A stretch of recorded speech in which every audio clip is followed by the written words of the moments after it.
Good morning to all of you. आज मैं आप सभी क्लास 5 के छात्रों को पढ़ाने वाला हूँ। आप ही के बुक का एक लेसन है जिसका नंबर है 3 और नाम है बोन्स एंड मसल्स। यहाँ पे देख सकते हैं आप लोगों को नाम भी लिखा हुआ है। नाम क्या है? Bones and muscles. मैं आज इसमें डिस्कस क्या करने वाला हूँ? मैं आज आपके साथ डिस्कस करने वाला हूँ इस लेसन के क्वेश्चन और आंसर का। सबसे पहले आप लोग ध्यान दे देंगे कि आज हम लोग जो डिस्कस करने वाले हैं वो डिस्कस हम लोग क्या करने वाले हैं, तो डिस्कस करने वाले हम लोग क्वेश्चन और आंसर का। क्योंकि इसके पहले वाले वीडियो में आप जानते हैं कि ये लेसन मैंने पूरा पढ़ा दिया था, है ना। तो आप लोगों को करना क्या है कि प्रीवियस वीडियो को भी देख ले एक बार फिर से, ताकि कि ये लेसन समझ में आए, है ना। और प्रीवियस वीडियो देखने के बाद आज का वीडियो भी पूरा देखें, है ना। वॉच फुल वीडियो, तब जाके आपको क्या होगा, समझ में आएगा। तो आइए बगैर समय को नष्ट किए हुए हम लोग क्या करते हैं कि आज का इस लेसन को हम लोग शुरू कर लेते हैं।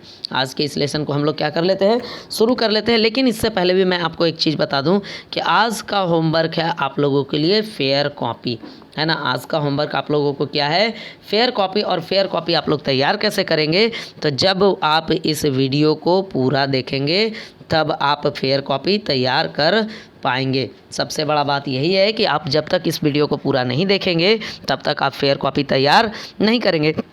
लेकिन वीडियो को देखने से पूरा फेयर कॉपी कैसे तैयार होगा, तो जैसे जैसे स्क्रीन आपको रुकेगा तो आपको कर लेना है वीडियो को पॉज और अपने नोटबुक जिसको आप लोग कॉपी भी कहते हैं, उस पर आपको वीडियो को पॉज कर करके लिखते चलना है। तब जाके आपका फेयर कॉपी क्या हो जाएगा, कंप्लीट हो जाएगा। तो आइए बगैर समय को नष्ट किए हुए शुरू करते हैं। पहला जो सवाल है वो है आंसर दी, मतलब दिए गए सवालों का क्या लिखना है, हमको जवाब लिखना है।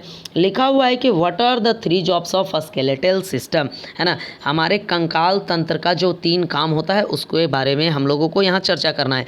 तो मैंने लिखा यहाँ पे कि the 3 jobs of skeletal system are, पहला इट हेल्प्स अस मूव, दूसरा है it forms a framework for the body and give it shape and support, और तीसरा है it protects the internal organ. अब देखिए कैसे है कि अगर हमारे शरीर में स्केलेटन है तो हम दौड़ सकते हैं, कूद सकते हैं, है ना, खेल सकते हैं, है ना, हम लोग तैर सकते हैं, है ना, स्विमिंग कर सकते हैं हम लोग। तो कब कर सकते हैं, जब हमारे शरीर में स्केलेटल सिस्टम है तब कर सकते हैं। अगर हमारे शरीर में स्केलेटल सिस्टम नहीं होता तो हम किसी भी प्रकार का ये सारे वर्क्स नहीं कर पाते। तो ये था आपका पहला का एक्सप्लेनेशन। अब है दूसरा का एक्सप्लेनेशन कि हमारा जो स्केलेटल सिस्टम होता है, हमारा क्या, तो स्केलेटल सिस्टम जो होता है वो करता क्या है कि हमारे बॉडी को, स्केलेटल सिस्टम करता क्या है, हमारे बॉडी को देता है शेप। क्या दे देता है? शेप। और साथ में देता है सपोर्ट। साथ में क्या दे देता है? सपोर्ट। मतलब हमारे बॉडी को वो क्या करता है, आकार भी देता है और सहारा भी देता है, ताकि हम इतने बड़े बॉडी को अपने ऊपर कैरी कर सकें। इसके बाद है it protects the internal organ. आप जानते हैं कि हमारे स्केलेटन सिस्टम के अंदर डिफरेंट टाइप ऑफ ऑर्गन्स होते हैं, जैसे हार्ट होता है, लंग्स होता है, और भी बहुत सारे डिफरेंट टाइप ऑफ ऑर्गन्स होता है, जिसको कि करता क्या है, हमारा स्केलेटल सिस्टम प्रोटेक्ट करने का काम करता है। हमारा स्केलेटल सिस्टम क्या करता है, तो प्रोटेक्ट करने का काम करता है। आप लोगों को दिखाई दे रहा होगा कि हमारा स्केलेटल सिस्टम करता क्या है, तो प्रोटेक्ट करने का काम करता है। तो ये है आपका सवाल पहला का जवाब। अब आते हैं हम लोग दूसरे सवाल की ओर। आप लोगों के स्क्रीन पे दिखाई दे रहा होगा दूसरा सवाल। दूसरा सवाल लिखा हुआ है कि name the 2 types of joints.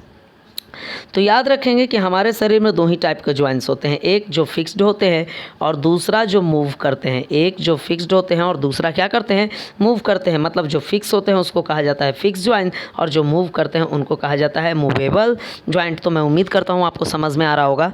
मैंने आंसर में लिखा है कि fix joint and movable joints are the 2 types of joints, है ना। फिक्स जॉइंट और मूवेबल जॉइंट्स, ये जो होता है हमारे शरीर में 2 प्रकार के जॉइंट्स होते हैं। अब आते हैं हम लोग तीसरे सवाल की ओर। लिखा हुआ है कि which type of joint let us move most freely. हमारे शरीर में कौन सा ऐसा जो होता है आपका जॉइंट जो कि सबसे ज़्यादा मूव फ्रीली करता है, तो याद रखेंगे हमारा बॉल एंड सॉकेट जॉइंट, है ना। बॉल एंड सॉकेट जॉइंट जो होता है ये मूव करता है फ्रीली, है ना। हमारा कौन, तो बॉल एंड सॉकेट जॉइंट होता ये कहाँ है, तो जैसे ये होता है शोल्डर में, है ना, जैसे ये होता है कहाँ, तो आपका होता है ये बॉल एंड सॉकेट ज्वाइंट, ये होता है आपके नी में, है ना, उसको ऐसे हिंज ज्वाइंट भी कहते हैं। तो ये जो शोल्डर से अपर आर्म जुड़ा हुआ होता है, शोल्डर से कौन सा आर्म जुड़ा हुआ होता है, तो अपर आर्म जुड़ा हुआ होता है। और आप जानते हैं कि इसी की सहायता से, है ना, किसकी सहायता से, तो बॉल एंड सॉकेट ज्वाइंट की सहायता से, बॉल एंड सॉकेट ज्वाइंट की सहायता से आप अपने हाथों को फ्रीली मूव करवा पाते हैं। तो ये था बात है, तीसरा नंबर सवाल।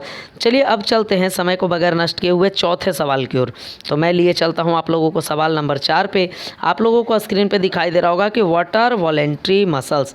तो वॉलेंट्री मसल्स किसको कहते हैं, तो वैसा मसल जो बोन से जुड़ा हुआ होता है, वैसा मसल जो किससे जुड़ा हुआ होता है, बोन से जुड़ा हुआ होता है, या यूँ भी कह सकते हैं कि वैसा बोन जो किससे जुड़ा हुआ होता है, मसल से जुड़ा होता है। साथ में हम अपनी मर्जी के मुताबिक, हम अपने मर्जी के मुताबिक जिसको मूव करवा सके, काम करवा सके जिससे, तो उसको कहा जाता है क्या, तो वॉलेंट्री मसल्स कहा जाता है। आंसर में लिखा हुआ है कि the muscles which are attached to bones are called voluntary muscles. आप लोग देख सकते हैं, आपके स्क्रीन पे दिखाई दे रहा होगा।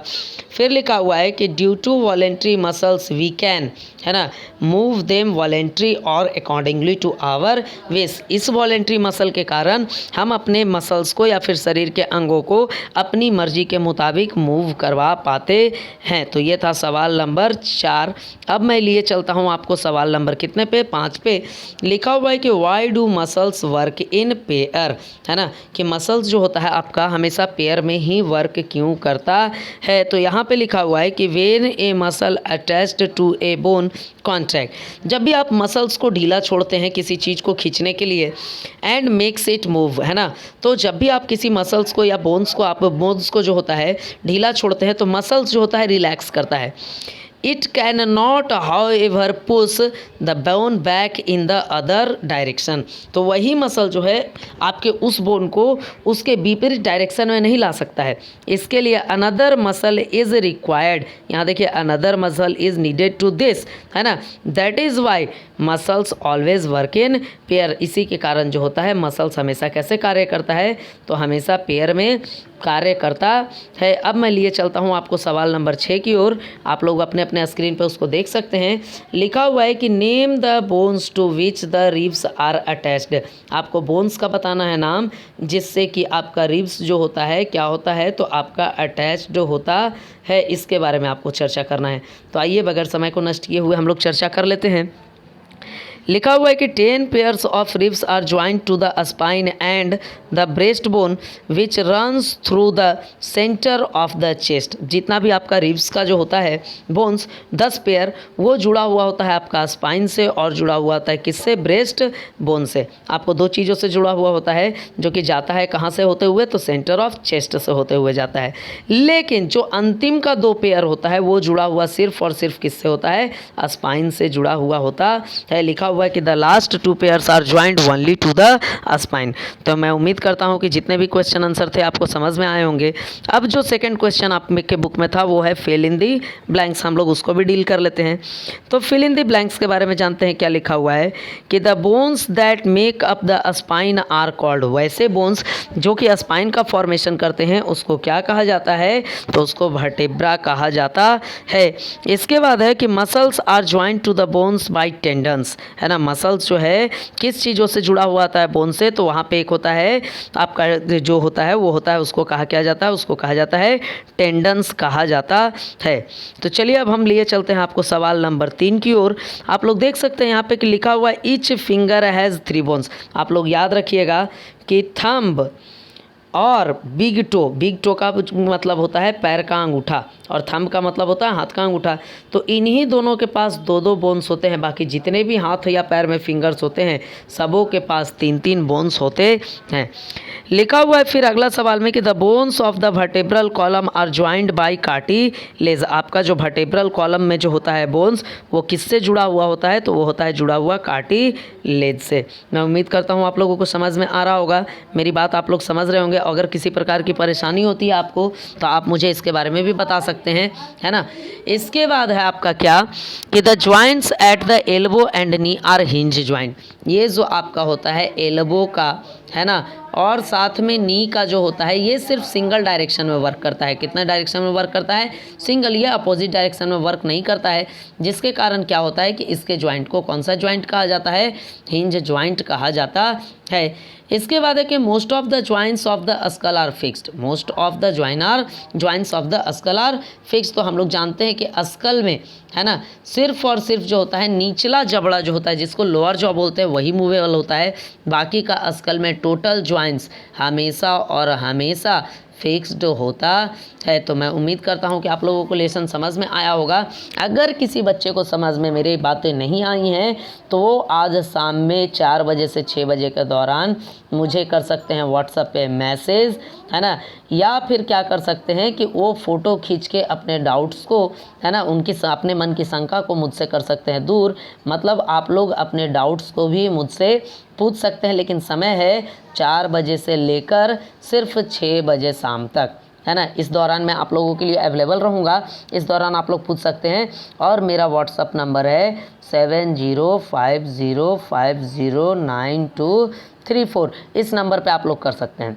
ये तो बात हो गई इसकी।